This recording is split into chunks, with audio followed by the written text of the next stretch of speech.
Kalau Reka tidak salah menebak, orang-orang itu pasti dikirim oleh Sangs juga. Strategi memancing ikan besar dengan waktu jangka panjang sudah mulai membuahkan hasil, berhasil menangkap buraku si ikan kecil. Reka mengakhiri telepon dan berkata kepada Afril, "Bu, aku keluar sebentar." Reka tidak bermaksud memberitahu Afril apa yang terjadi, agar dia tidak khawatir. Afril mengangguk, "Baik, nanti siang pulang makan saja. Aku masak daging kukus tepung kesukaanmu." Reka mengangguk, "Bok," kemudian mengemudi menuju lokasi konstruksi. Di tengah jalan, Reka menelpon Abeno. Awalnya Abeno dan Four Monsters itu harusnya mati. Tapi Reka mempertimbangkan jumlah kemampuan yang Abeno miliki di lingkaran Underworld, merasa bisa menggunakannya kapanpun, Reka memutuskan tidak membunuhnya. Sekarang, waktu menggunakan dia sudah tiba. "Reka, Abeno, bawa semua bawahanmu, datang ke lokasi konstruksi Love Valley City." Abeno menjawab dengan emosional, "Mengerti." Setelah mengakhiri telepon, Abeno menggosok kedua tangannya dengan gembira, "Teman-teman, waktu kita menunjukkan kemampuan kita telah tiba. Ayo, ikut aku membangun langit dan tanah untuk Tuan Valkyrie." Ada bawahan yang merasa tidak puas, mengomel dengan suara kecil, "Bang Abeno, mau bagaimanapun kamu juga tokoh terkenal di Underworld bagian selatan. Kenapa kamu merendahkan diri untuk Reka si menantu miskin itu?" "Pak, tidak menyangka." Abeno langsung menamparkan orang itu. "Diam, Tuan Valkyrie bukan orang yang bisa kamu hina. Tuan Valkyrie sebenarnya adalah orang kuat yang tersembunyi. Dia cuman bersikap rendah hati, tidak mau beraksi saja." Yang lain bertanya dengan penasaran, Tuan Valkyrie memiliki identitas seperti apa? Setelah berpikir sejenak, Abeno berkata, "Kalian tahu Lone Wolf dari distrik militer. Bahkan orang seperti Lone Wolf juga harus bersikap merendahkan diri di depan Tuan Valkyrie." Reka mau Abeno merahasiakan identitas Tuan Agung Valkyrie yang dia miliki, jadi Abeno tidak berani menyatakan identitasnya secara terus terang. Meskipun Abeno menjelaskan secara tidak langsung, semua orang sudah tercengang di tempat. Lone Wolf juga harus merendahkan diri kepadanya. Sialan, Tuan Valkyrie adalah orang luar biasa. Brengsek, bisa bekerja untuk Tuan Valkyrie adalah sebuah kehormatan bagi kita. Kalau kita disukai oleh Tuan Valkyrie, kita bisa menjalani kehidupan makmur dengan memimpin puluh ribuan orang di bawah kita.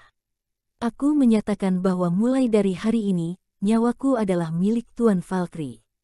Abeno berkata, "Sekarang, siapapun yang ingin mengundurkan diri, silahkan saja. Yang ingin mengikuti Tuan Valkyrie, tanda tangan sertifikat hidup dan mati ini dan mulai sekarang, ikuti Tuan Valkyrie sampai mati." Tanda tangan. Harus tanda tangan. Hanya orang bodoh yang tidak mau tanda tangan. Semuanya merebut untuk menandatangani sertifikat hidup dan mati. Setelah semuanya tanda tangan, Abeno pun melambaikan tangannya dan berkata, "Ayo kita berangkat." "Ayo." Sekelompok orang bergegas keluar seperti harimau yang hendak turun dari pegunungan. Reka tiba di lokasi konstruksi dalam waktu singkat. Adegan di hadapan membuat dia merasa sangat marah. Tokia segera menyadari kedatangan Reka. Dia langsung menghampirinya dan berkata, "Reka, kamu cepat pulang. Orang mereka sangat banyak, kamu jangan berhadapan langsung dengan mereka." Reka mengelus rambut Tokia, "Sialan, orang-orang ini membuat rambut istriku jadi berantakan." "Tenang saja sayang, aku akan membalas dendam untukmu hari ini." Tokia menghentakkan kaki ke tanah dengan marah, "Sudah saat seperti apa kamu masih bercanda? Cepat pulang sana, sembunyikan dirimu." Pada saat Tokia berkata sampai sini, Reka sudah berjalan menghampiri buraku. "Aku tidak sedang bercanda. Aku sudah pernah bilang, hanya aku yang boleh mengganggu istriku." Begitu menyadari kedatangan Reka, buraku langsung berhenti memukul dan memerintah bawahannya untuk mengepung Reka. Kamu si kura-kura yang menyusutkan kepala akhirnya berani muncul. Kalau kamu tahu diri, ikuti kamu dengan turut, kalau tidak kamu akan menderita kesakitan fisik."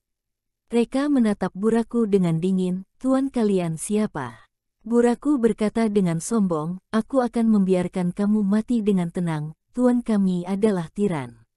Reka mengerutkan alisnya, tiran itu siapa? Tidak pernah dengar. Buraku langsung tampak marah, sialan, cari mati.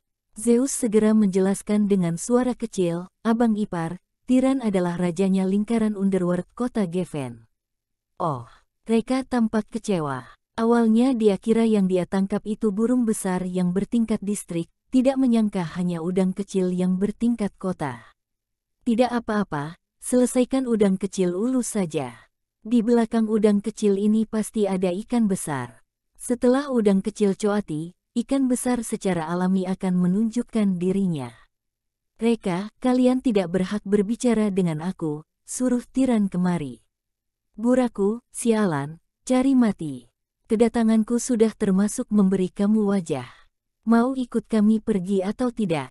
Kalau tidak, jangan salahkan aku beraksi. Reka mencibir, hanya kalian masih tidak memenuhi syarat untuk melawanku. Pada saat ini, terdengar suara 4 van datang dan berhenti di dekat mereka. Kemudian, Abeno membawa 10 anak buah turun dari mobil. Kok Valkyrie, pukul siapa? Begitu datang, langsung bertanya, pukul siapa, sombong. Buraku tertawa gila ketika melihat Abeno, aku kira siapa, ternyata orang yang dikalahkan olehku. Kenapa, Valkyrie, kamu hanya punya kemampuan seperti ini, undang beberapa orang yang tak berguna untuk bantu kamu. Abeno sedikit pusing, dia tidak menyangka akan bertemu dengan Buraku. Dia memiliki konflik dengan Buraku sebelumnya, dan Buraku melawan dia dan keempat anak buahnya sendirian. Sekarang Buraku membawa 10 petarung elit, dia semakin bukan lawannya. Tapi, untuk memenangkan hati Reka, dia berpura-pura tenang, pukullah jika ingin pukul, jangan hanya omong kosong. Sialan. Buraku tiba-tiba menjadi sangat marah, Ken mati Reka berkata kepada Abeno dan ianya, tunjukkan padaku kemampuan kalian. Jika kinerja terlalu buruk, pergi sesegera mungkin. Abeno berteriak dengan marah, kalian semua maju, siapa yang permalukan aku tidak akan ampuni dia. Bunuh. Sekelompok orang maju dengan sangat bersemangat dan energik, dan segera menjadi kacau. 10 anak buah Abeno melawan 10 petarung elit Buraku. Sedangkan Abeno melawan Buraku. Tapi, perbedaan kekuatan antara kedua belah pihak terlalu besar. Tak lama kemudian, tim Abeno berada pada posisi yang kurang menguntungkan. Tapi, keyakinan memenangkan hati Tuan Valkyrie terus mempertahankan mereka. Mereka sudah tidak memikirkan nyawa lagi, mereka tidak menghindar ketika menghadapi serangan lawan, hanya menyerang dengan gila. Bahkan, membuka mulut untuk menggigit lawan, dan serang bagian sensitif lawan. Seperti sekelompok anjing gila. Meskipun anak buah Buraku sangat ganas, tetapi mereka tidak tahan dengan serangan anak buah Abeno yang mempertaruhkan nyawa. Tak lama kemudian, anak buah Buraku ditendang di bagian selangkangan, ataupun digigit, cukup malu. Anak buah Abeno juga tidak jauh lebih baik, kepala mereka semua berdarah dan wajah mereka penuh darah. Adegannya sangat mengerikan. Meski begitu, mereka tetap menyerang. Hanya dengan aura kegilaan itu sudah mengejutkan lawan. Hati mereka bergetar, benar-benar sekelompok orang gila yang tidak ingin nyawa. Situasinya perlahan-lahan terbalik. Kemudian lihat Buraku dan Abeno. Bagaimanapun, Buraku adalah seorang prajurit pasukan khusus, dan telah menerima pelatihan profesional, kebugaran fisiknya tidak dapat disamakan dengan Abeno. Buraku hampir selalu memukul Abeno, sedangkan Abeno bahkan tidak memiliki kesempatan untuk melawan. Hidung Abeno sudah berdarah dan mukanya bengkak, tidak bisa melihat apa-apa. Akhirnya, Buraku melakukan serangan ganas, dia menancap pisau itu ke kepala Abeno. Otak Abeno berdengung, tatapannya menjadi hitam, dan tanpa sadar jatuh ke tanah. Kalah, aku kalah. Semua anak buahku menang, tetapi aku, pemimpin mereka kalah. Tidak, aku tidak puas hati. Dia langsung menggigit ujung lidahnya, dan rasa sakit membuat kesadarannya kembali. Dia mengambil tanah dan melemparkannya ke Buraku.